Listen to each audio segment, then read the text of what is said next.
Welcome back to the Decode Podcast booth here at Apex 2026. We have Mr. John Vaughan, the VP of Strategic Markets with Summit Interconnect. He's a real-life printed circuit board manufacturer here in these great United States. In the U.S. of A. Yeah, which is somewhat of a rarity these days, unfortunately. But, you know, John, I also want to bring up the fact that you're the membership chair for the PCBAA, for anybody who maybe hasn't heard of that organization. I know we're all personal supporters of the PCBAA and the work that they're doing, the advocacy that, they bring to right where it matters on Capitol Hill. So welcome. It's an honor to be able to speak with you. Thank you. Yeah, enjoy it very much. Always like spending time with you guys. And likewise, thanks for your support of the Printed Circuit Board Association of America. So it's grassroots organization, obviously, and we're working hard on behalf of an industry that's been decimated over a number of decades. I think we've told the story before. Fortunately, I think we're a little beyond the education process now. So the message has been well received. I think you guys know the tripod for PCBAA is educate, advocate, legislate. So the educate part was super hard, to be quite honest with you. For the last 3.5, 4 years, it took a pretty steady drumbeat to really, at the most fundamental level you can imagine, to describe what a printed circuit board was to people that are making decisions for our country and for our livelihood. So little concerning, but I think we crossed that bridge well. It's such a common, we've bonded over the board stuff for a long time, especially, you're multi-generation into that, right? A multi-generation into that. And I look around and literally just the 3 of the 4 booths I'm staring at are Chinese PCB fabs across from me. Like, it's beyond here. They want more. Absolutely. That's the mission. That's the strategic objective. And yeah, the board shops are gone, but they've been gone for several decades. And with that went a lot of the material development, the equipment development, and technological know-how. And supply chain security. All of that. And what nobody else is realizing this, except for the board fab guys, if you look at that sign over there on the right, it says PCBA. And I don't know if they're blind or think it ain't going to happen to me, right? I see the writing on the wall right now. What's going to happen if we don't do anything about this? Sure. Something has to come in a form of help somewhere, somehow. Yeah, I agree 100%, because more electronics, not less, in our lifetimes and in our children's lifetimes and in the future of our nation. And electronification touches every aspect of daily life. It's an economic imperative as well as a national security imperative. Well, I think that's the boat that a lot of people missed is the strategic aspect of it, right? We mortgaged our national security in favor of $99 TVs. Correct. Yeah, and unfortunately, it went beyond TVs. So there's 16 critical infrastructure nodes if you start thinking about air traffic control and transportation in general, and electrical grids and water systems and IT systems and IoT. I mean, if you think about it, even the simplest. There's so many devices in people's homes now that are connected to a network and don't have the level of security in there that should actually be needed for what it opens networks up. Constructed by your adversary. Right? Yeah. So that should concern everybody. But beyond that point, I do think that that message has been driven home really effectively, not only by us but by others and in the collective. So I've certainly seen a tide shift here in the past, I'd call it year and a half. Our organization, we've had meetings just in the past month with the executive agent for printed circuit board technology at Naval Surface Warfare Center Crane, Senate Armed Services Committee, Undersecretary of Commerce, all with the singular focus, which is, wow, we're in trouble on printed circuit boards. So everybody kind of gets it at the same time now. So the advocacy piece is, what we work a lot on Capitol Hill and now in the executive branch. So now we're kind of at the legislate piece that we have to solve for, right? Yeah, and one of the things I said, I remember during the filming, but I don't think it got in there, was everybody was so worried about the software side of TikTok. Can I hold you up for just a second? What? The filming that Sean's talking about, let's provide some context for that, right? So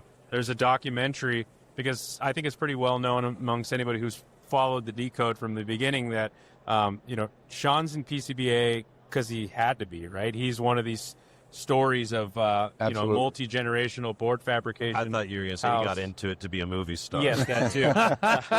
I would have been quiet. Two things can be true. Right? But yeah, so, Sean watched his multi-generational board business be decimated like so many others. So he's speaking about a documentary that you took part of, just to provide a little bit of context. Yeah. And that's the sponsored by or in cooperation with the Alliance for American Manufacturing. So they selected a couple sites from our PCBAA membership. They approached us. They had done a similar documentary on the metal industry several years back that was successful, and they selected a summit location actually in Hollister, California, as well as KNF.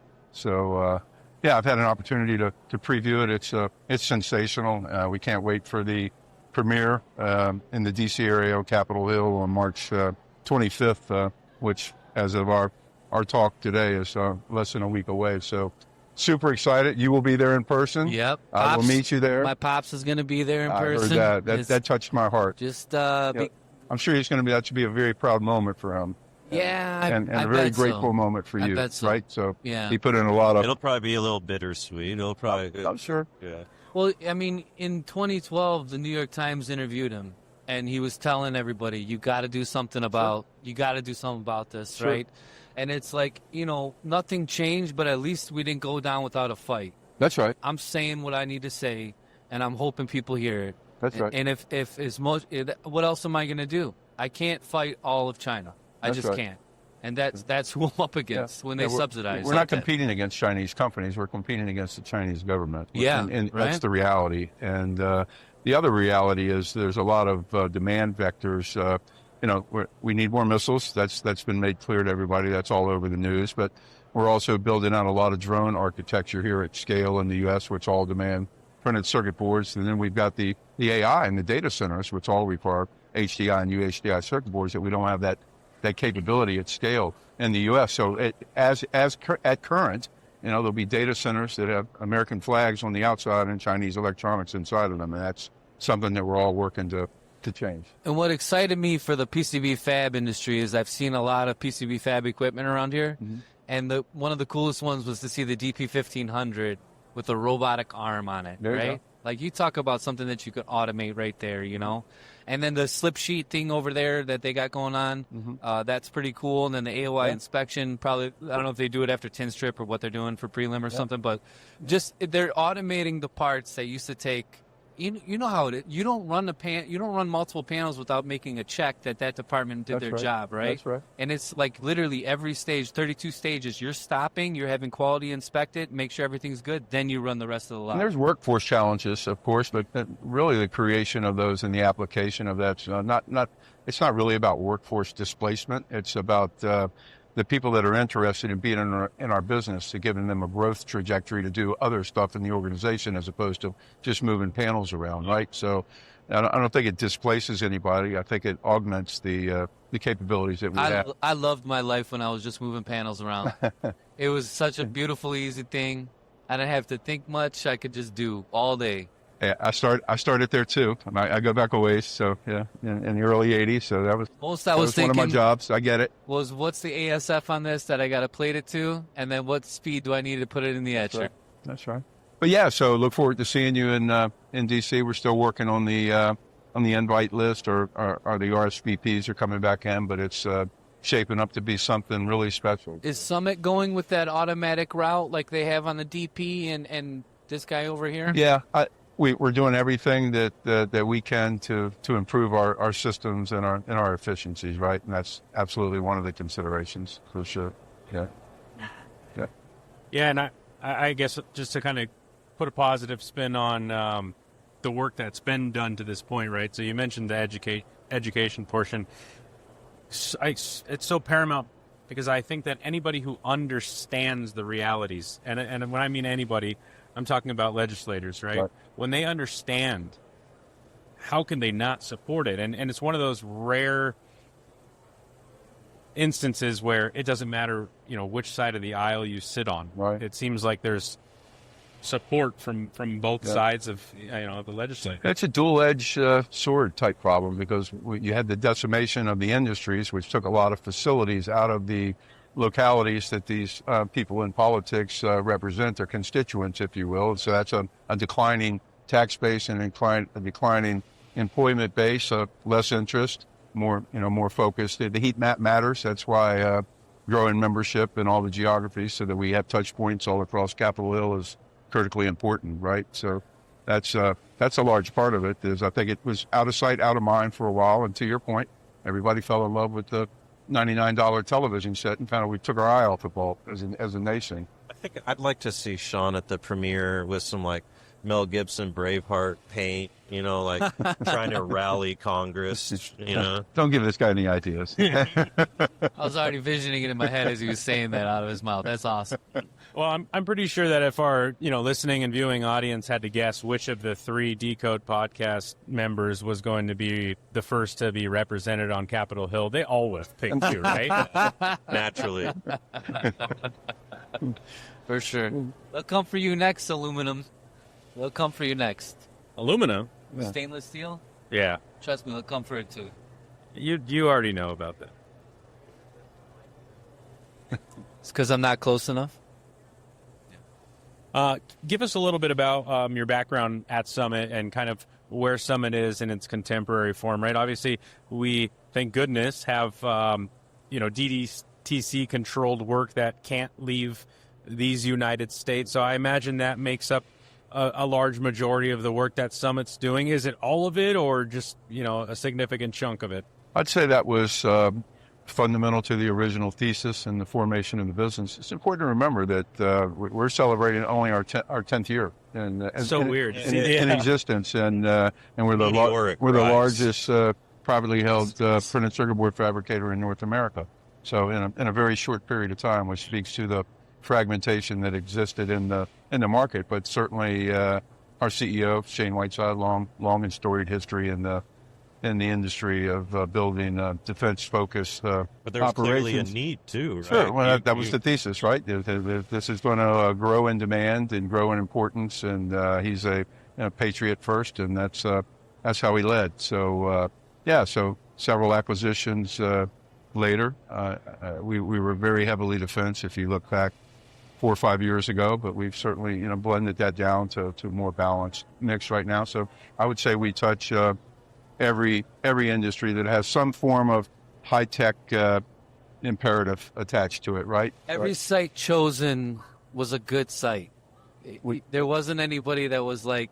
No, I think they were all best in class, man, really. Yeah, so there's a lot of deep thinking goes into that decision, because you ideally want to make acquisitions, and then you blend them together and provide guidance. But as Shane would say, you don't want to break what we just bought. So we bought the companies for a reason, right? So let the guys operate that built successful businesses that we acquired, and they give them the tools and required capitalization to grow, and then pour a lot of.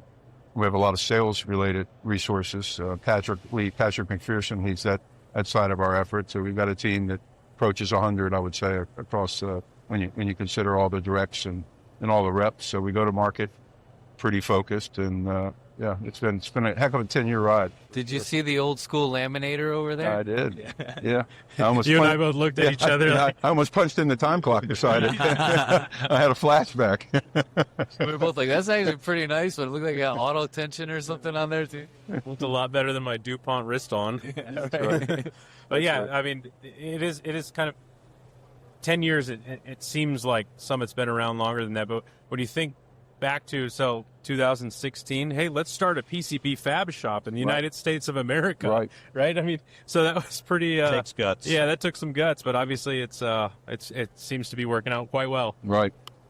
Yeah, well, a lot of tailwinds in the market, and a lot of things going on in the world, and there's I've never seen more opportunity in my 40 years in this industry than exist right now. Just making the drones, Right. not had to be here, Right. but it's right. Just Yeah. that alone has exploded. I feel like this And industry. that's interesting too, because a couple of those makers, they went to market very intelligently, and they studied the PCB landscape, and they recognized that there were capacity constraints, and they intentionally did their designs that needed to be fabricated in the U.S. so that those design attributes fit a broad swath of shops. In other words, they're not 2 mil lines in spaces and loaded with BGAs. I talked to Olaf Hitchwa a couple of years ago. That's who I'm referring to. Right? That's who I'm referring to. Yeah, when he started, he was very calculated, Absolutely. very intelligent approach. Absolutely. They are doing everything cutting edge on their they're it's a really inspiring and proud to say they're a PCBAA OEM member, so Neros Technologies. Awesome. So they're on our team, and as you know, they're constructing a 250,000 square foot facility out here in California to scale up to 1 million drones that's a year. The plan. Right? Yeah. Yeah, I don't discount them either. They've done well. So, but yeah, the point I was making is that they recognize the lack of capacity availability, and that the companies that were scaling, the guys that are scalers in this business, are scaling at the higher technology end of the spectrum, right? So, if cost still matters in what they do, right? So they had to design those attributes so that they could be built by a lot of shops, which is a great thing. That's a great approach, but we would like to have, more capability. You wonder what kind of concessions had to be made in order to, everybody, like Sean said earlier, everybody wants a DF something, so it's like DFA, designed for availability. Like, right? Yeah, that's a good point. Yeah. Well, if people want to get in touch with you, John, or kind of see some of the work that's going on, both at Summit and then also your work with the PCBAA, what are the best channels to do that? SummitInterconnect.com or PCBAA.org. That's the simplest way. Always available. Really enjoy talking with you guys, and I will see you in D.C. See you in D.C. All right. Thanks, awesome. John. Thank you, John. Yes, sir.